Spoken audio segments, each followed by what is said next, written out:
अरे मॅडम या बसा. खूप वाट पाहावी लागली का रे मोहन? असंच कोपऱ्यावर जायचं म्हणून गेले होते आणि काय नक्की काय झालं? तुम्ही फार दमल्यासारख्या वाटताय. तुम्हाला पाणी हवंय का? नाही नको. शेवंता मला म्हणत होती नका जाऊ, पण तरी मी गेले आणि बघते तर काय लोकांनी वेढाच घातला माझ्या अवतीभोवती. मला तर काय सुचतच नव्हतं. मी आपली नेहमीसारखी गाडीतनं उतरले आणि समोर नुसती माणसंच माणसं. ग्रेट. मी हा सीन मिस केला. माझी पुरती धांदरच उडाली रे. ते सह्यांचे कागद, बोलण्यासाठी धडपड, शेकाण करण्यासाठी ते हात, काही सुचेनाच झालं मला. अहो याची सवय करून घ्या आता. गोंधळात पडायचं काही कारण नाही. आता तुम्ही सेलिब्रिटी झालेला आहात, त्यामुळे एन्जॉय करा. मला लोकांची रिॲक्शन इतकी अनपेक्षित होती की अगदी धडपण आलं मनावर. शोभाजी एक सांगू? एक मित्र म्हणून एक सल्ला देतो. आता तुम्ही सार्वजनिक ठिकाणी एकट्या कधीच जाऊ नका.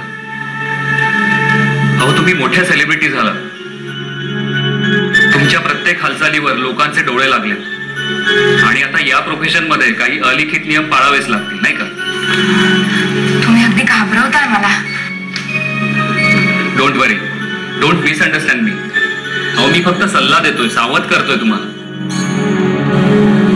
तुम्हाला माहितीच आहे ना, ये पब्लिक है, ये सब जानती है. हो असंच आहे. अहो त्यांचं राग आणि प्रेम दोन्ही टोकाचंच. प्रेम केलं तर जीव लावतील, एवढा जीव लावतील की तुम्ही गुदमरून जाल.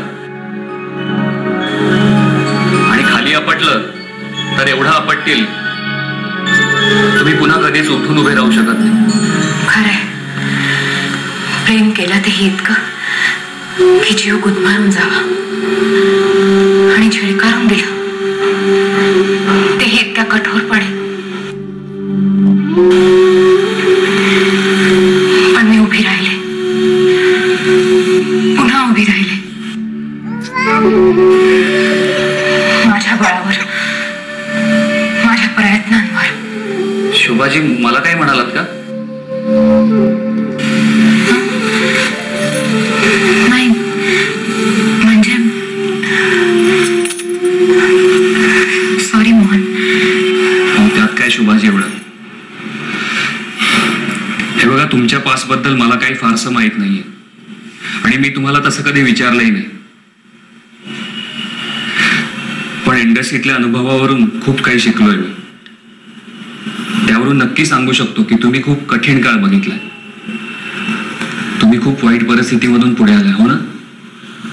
मी काय बोलू मोहन, मला आता त्यातलं काहीही आठवायचं नाहीये. हे सगळं नशिबात होतं आणि घडून गेलं एवढंच समजायचं.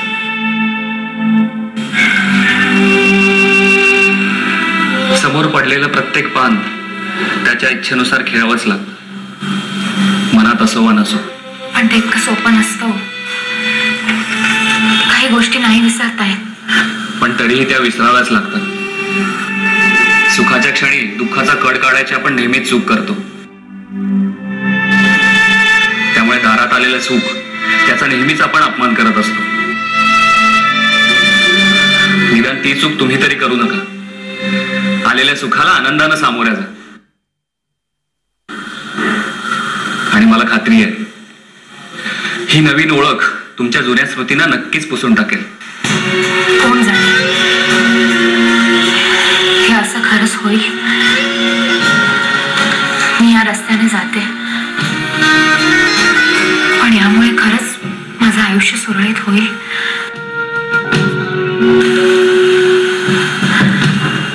काळ्या कुट्ट अंधाऱ्या खोलीतून प्रकाशात आल्यावर कसं काहीच दिसेनासं होतं, अगदी तसंच झालंय. हे एवढं प्रचंड यश पेलवत नाहीये मला. दडपणच जास्त जाणवत आहे. हे सगळं जमेल का मला? अहो काहीतरीच काय बोलताय. आपल्याकडे एक म्हण आहे, पाण्यात पडलं की पोहता येतं. एवढं साधं आहे ते. तुम्ही फक्त खंबीर राहा आणि त्यातून काही प्रॉब्लेम आलाच तर मी आहेच ना. कुठल्याही क्षणी मला हाक मारा. आणि हो, घाबरू तर अजिबात नका. थँक्स मोहन. आणखी नाही, निरंजन सरांना सांगू नका की तुम्ही बाहेर गेला होता एकट्या, नाहीतर वैतागतील ते. ती चूक मी पुन्हा करेन का? नाही सांगणार.